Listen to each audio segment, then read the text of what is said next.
को तोड़कर सतेंद्र जैन जी ने खुद कुछ लोगों की ट्रांसफर और पोस्टिंग के ऑर्डर किए, जिन पे बाद में ऑब्जेक्शन भी आ रहे हैं। तो ये 3 बड़े घोटाले आज मैं आपके सामने रखने जा रहा हूं, उसके डिटेल तथ्य आपके सामने रखने जा रहा हूं सबूतों के साथ। इन तीनों घोटालों के ऊपर मैं FIR दर्ज करवाऊंगा और उसके साथ साथ मोहल्ला क्लिनिक के बहुत सारे तथ्य रोज आ रहे हैं, तो उसका एक बड़ा खुलासा 1-2 दिन में और करेंगे।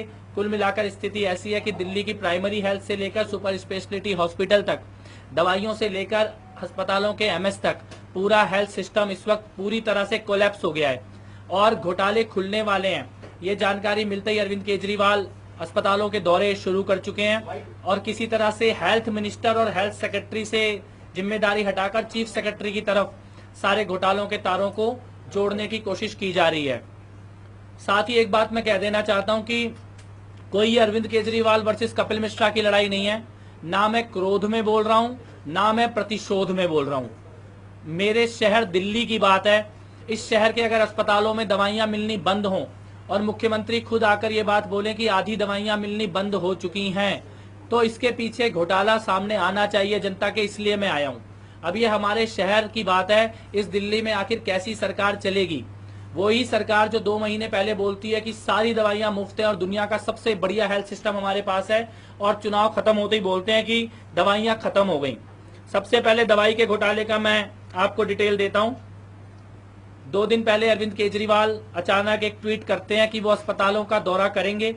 फिर एक अस्पताल पहुंच जाते हैं और वहां जाकर ऐलान करते हैं कि दिल्ली के अस्पतालों में आधी दवाइयां उपलब्ध नहीं हैं। क्यों खत्म हुई ये दवाइयां? क्या बजट कम पड़ गया था? देश में सबसे ज्यादा बजट हेल्थ को देने वाली सरकार, आखिर अचानक ऐसा कैसी स्थिति आ गई कि आधी दवाइयां अस्पतालों में है ही नहीं? और ये भी एक झूठ उन्होंने बोला कि आधी दवाइयां नहीं है। 70% दवाइयां इस वक्त अस्पतालों में नहीं है। दवाइयों की लिस्ट को 800 से बढ़ाकर 1400 किया गया था, एसेंशियल ड्रग की लिस्ट को, और उनमें से 200 से 250 से ज्यादा दवाइयां इस वक्त अस्पतालों में नहीं है। लाइफ सेविंग ड्रग, जो जिंदगी जीने और मरने का सवाल होता है, लगभग 350 ऐसी दवाइयां सरकारी अस्पतालों में मुफ्त मिलती थी। आज 50 से ज्यादा दवाइयां किसी अस्पताल के पास नहीं है और डॉक्टरों को यह ऑर्डर है कि इन्हीं 50 दवाइयों से सारे मरीजों का इलाज किया जाए। सतेंद्र जैन जी ने अरविंद केजरीवाल जी से एक रिक्वेस्ट की थी कि अस्पतालों की दवाई खरीदने की सारी पावर खत्म कर दी जाए, और दिल्ली में अस्पतालों के दवाई खरीदने के सारे पावर और उनका बजट वापस ले लिया गया और यह निर्णय लिया गया कि सेंट्रल प्रोक्यूरमेंट एजेंसी CPA सारी दवाइयां खरीदेगी और सारे अस्पतालों को ये दवाइयां CPA से लेनी पड़ेंगी। सतेंद्र जैन जी ने कहा और अरविंद केजरीवाल जी ने यह ऑर्डर किया। CPA के बाद जिम्मेदारी पूरी की पूरी दे दी गई DGHS को, director general of health services, और उसमें बैठाया गया तरुण सीम को। एक ही टाइम पर तरुण सीम को 4 पोस्ट दी गई। खरीदने वाला भी तरुण सीम, बिल चेक करने वाला भी तरुण सीम, बिल को पास करने वाला भी तरुण सीम, और बजट देने वाला भी तरुण सीम। चारों की चारों जिम्मेदारी तरुण सीम नाम के एक व्यक्ति को दे दी गई। और जिस डायरेक्टर की फाइनेंशियल पावर 0 थी, उसको 100 करोड़ रुपए तक के ऑर्डर करने की छूट दे दी गई, जो कि सीधे सीधे दिल्ली सरकार के सारे कानूनों का उल्लंघन था। इसके बाद एक निरंतर नाम का सॉफ्टवेयर बनाया गया और यह कहा गया कि सारे अस्पताल जितनी भी दवाइयां खरीदेंगे वो निरंतर से खरीदेंगे। आपको लिखकर देना पड़ेगा निरंतर में कि आपको कितनी दवाइयों की जरूरत है। 3 गोदाम बनाए गए। पहला गोदाम बनाया गया गुरु गोविंद सिंह अस्पताल रघुबीर नगर में, दूसरा गोदाम बनाया गया राजीव गांधी सुपर स्पेशलिटी अस्पताल में, और तीसरा गोदाम बनाया गया राजीव गांधी हॉस्पिटल जनकपुरी में। मैं सारे मीडिया से यह कहना चाहता हूं कि आप जरा जाकर इन गोदामों की हालत देख लो, जहां पे ये सारी दवाइयां खरीद के रखी गई। लेकिन ये घोटाला यहीं खत्म नहीं हुआ।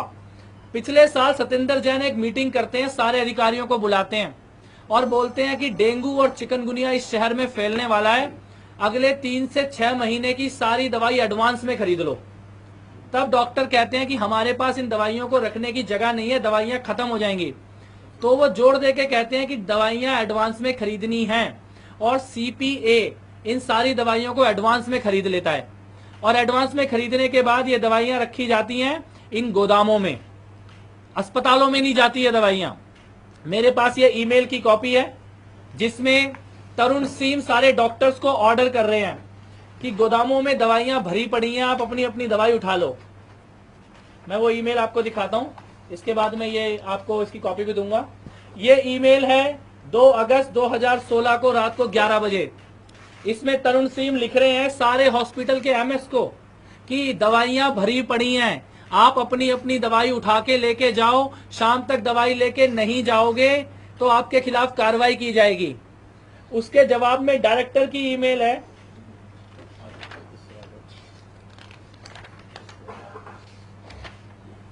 ये डायरेक्टर इसका जवाब दे रहे हैं कि ये दवाइयां अस्पतालों ने नहीं मांगी थी। ये दवा इसमें लिखा हुआ है कि ये दवाइयां सतेंद्र जैन जी के कहने पर खरीदी गई हैं। इन दवाइयों की अस्पतालों में कोई जरूरत नहीं है, अस्पताल ये दवाई नहीं ले सकते। ये ईमेल डायरेक्टर जवाब देता है कि सारी दवाइयां जो एडवांस में खरीदी हैं वो अस्पतालों ने नहीं मांगी थी, सतेंद्र जैन जी के कहने पे एडवांस में दवाइयां खरीद ली गई हैं। ये ऑफिशियल रिकॉर्ड है जो मैं देकर आऊंगा एलजी साहब को। उसके बाद रघुवीर नगर और उनके गोदामों की कुछ फोटो भी यहाँ पर हैं, जो आप खुद भी अगर जाकर देख कर आएंगे तो तीनों गोदामों की हालत देख सकते हैं। इन गोदामों को दवाइयों से भर दिया गया। यहाँ पर कोई वेयर हाउस की फैसिलिटी नहीं थी, कोई स्टोरेज की फैसिलिटी नहीं थी। अब आज क्या हो रहा है, वहां पड़ी दवाइयां खराब हो चुकी हैं और सड़ चुकी हैं। अस्पतालों की दवाइयां खत्म हो रही हैं, लेकिन वो नई खरीद नहीं सकते क्योंकि स्टॉक में दवाई ऑलरेडी खरीदी जा चुकी है एडवांस। अब अस्पताल को ये नहीं मालूम कि दवाई खरीदनी कहां से है। इसका परचेजिंग का पूरा सिस्टम कोलैप्स हो चुका है। सतेंद्र जैन का अपना इंटरव्यू है हिंदू अखबार के अंदर, जिसमें सतेंद्र जैन ने यह कहा है कि 6 महीने की एडवांस दवाई खरीद ली है, 800 दवाइयों की लिस्ट को बढ़ा के 1400 कर दिया गया है और 300 करोड़ रुपए का इसमें अतिरिक्त खर्चा आया है। यह सतेंद्र जैन का अपना इंटरव्यू है।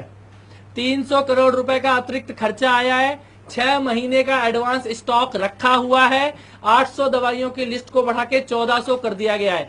यह सतेंद्र जैन का इंटरव्यू है।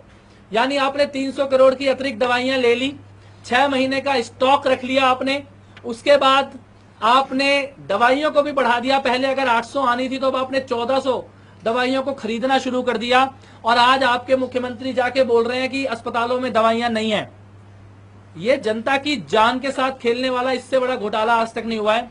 सीधे सीधे जिंदगी बचाने वाली दवाइयों का एक घोटाला कर दिया गया।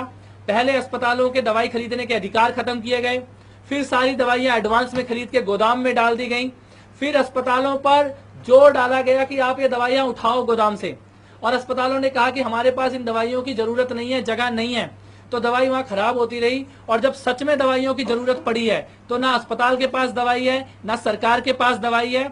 और इसी का कारण है, दौरे में अरविंद केजरीवाल के साथ हेल्थ मिनिस्टर भी गए थे और हेल्थ सेक्रेटरी भी गए थे। तो कपिल मिश्रा को आप सुन रहे थे।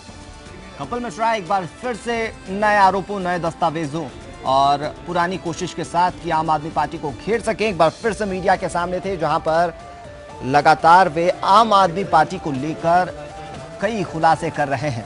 इससे पहले पार्टी की फंडिंग पर सवाल उठाए थे उन्होंने, और इस बार स्वास्थ्य विभाग में 3 बड़े घोटाले होने की बात वे कर रहे हैं। उन्होंने इस पूरे घोटाले की राशि जो बताई है वो 300 करोड़ के आसपास बताई है। उन्होंने बताया कि कैसे दवाइयों को पहले स्टॉक किया गया और फिर उसके साथ हेरफेर की गई है।